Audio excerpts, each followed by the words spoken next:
आज फिजिक्स के एक और टॉपिक का हम लोग डिस्कशन करेंगे, कूलाम का नियम।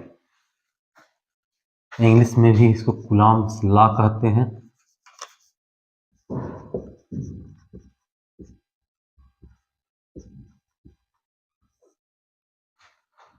कूलाम के नियम या कूलाम्स लॉ को पढ़ने के लिए दो तीन बातें हैं जिनको ध्यान में देना बहुत जरूरी होता है।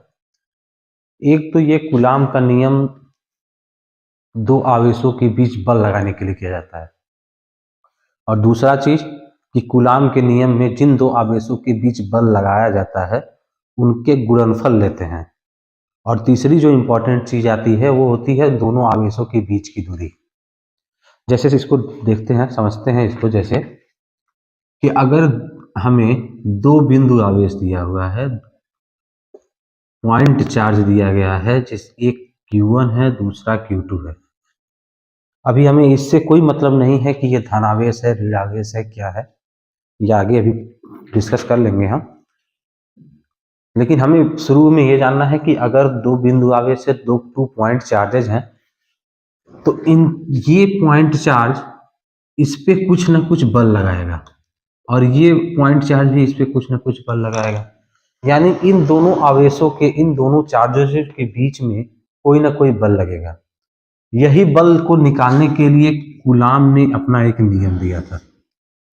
जो इन दोनों के बीच बल लग रहा है, फोर्स लग रहा है, इसी को निकालने के लिए कूलाम ने अपना एक नियम दिया।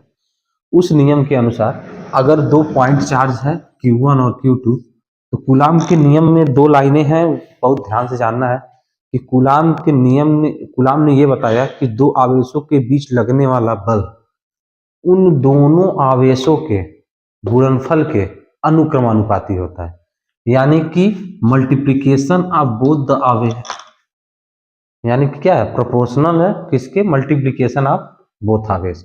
यानी कि F जो है वो समानुपाती है या अनुक्रमानुपाती है Q1 इंटू Q2, या सिंपल कहें Q1 Q2 की। ये पहली लाइन थी उनके नियम में। दूसरी लाइन में उन्होंने ये बताया कि अगर इन दोनों आवेशों के बीच की दूरी r हो, इन दोनों आवेशों के जो दो आवेश या दो 2 पॉइंट चार्जेज रखे हुए हैं, इनके बीच की दूरी, इनके बीच का जो डिस्टेंस है वो अगर r हो, तो उस स्थिति में ये F जो बल लग रहा है वो एंटी प्रोपोर्शनल हो जाता है r स्क्वायर के। बस यही दो लाइन याद रखना है।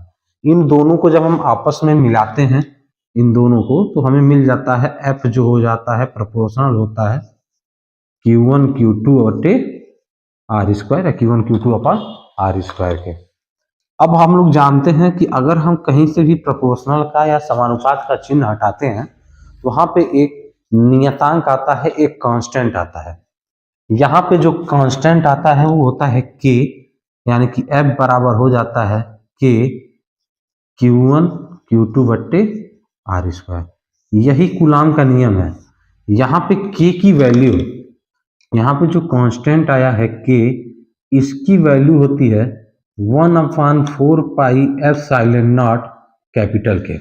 अब बहुत से लोग इस कंफ्यूजन में रहते हैं कि ये स्मॉल के क्या है, कैपिटल के क्या है।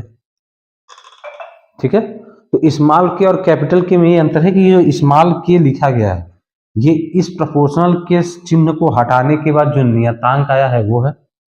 ये कैपिटल के लिखा गया है कि कौन से माध्यम में दोनों आवेशों को रखा गया है, उस माध्यम पे ये के निर्भर करता है। अगर हम वायु की बात करते हैं, वायु को ले लेते हैं, तो वायु में ये कैपिटल के जो होता है 1 के बराबर हो जाता है, और उस स्थिति में इस के का मान हो जाता है 1/4 पाई एप्सिलॉन नॉट। यानी कि अगर इस के की वैल्यू इस समीकरण में हम पुट कर दें तो हमें जो बल का मिल जाता है F बराबर 1/4 pi epsilon not Q1 Q2 upon r square. ये पूरी तरीके से कूलाम का नियम का सही रूप है। यहाँ पे इसका मान, हालांकि ये नियतांक है तो इसका कुछ निश्चित मान होगा, तो यहाँ पे 4 पाई एप्सिलॉन नॉट, 4 का मान कुछ रखना नहीं है, पाई का मान 3.14, एप्सिलॉन नॉट का मान 8.85 × 10⁻⁻12। इन सारी चीजों को रखने के बाद इस 1/4 पाई एप्सिलॉन नॉट का मान जो आता है वो आता है 9 × 10⁻9। 9 इंटू 10⁹, यानी कि इस स्थिति में इसको लिखा जा सकता है 9 into 10⁹ Q1 Q2 upon R²।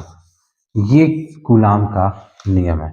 चाहे आप इसको लिखिए, इसको लिखिए, इसको लिखिए। इसको अगर लिखते हैं तो आपको K की वैल्यू यहाँ पे दिखानी पड़ेगी कि ये K की वैल्यू यहाँ पे क्या है।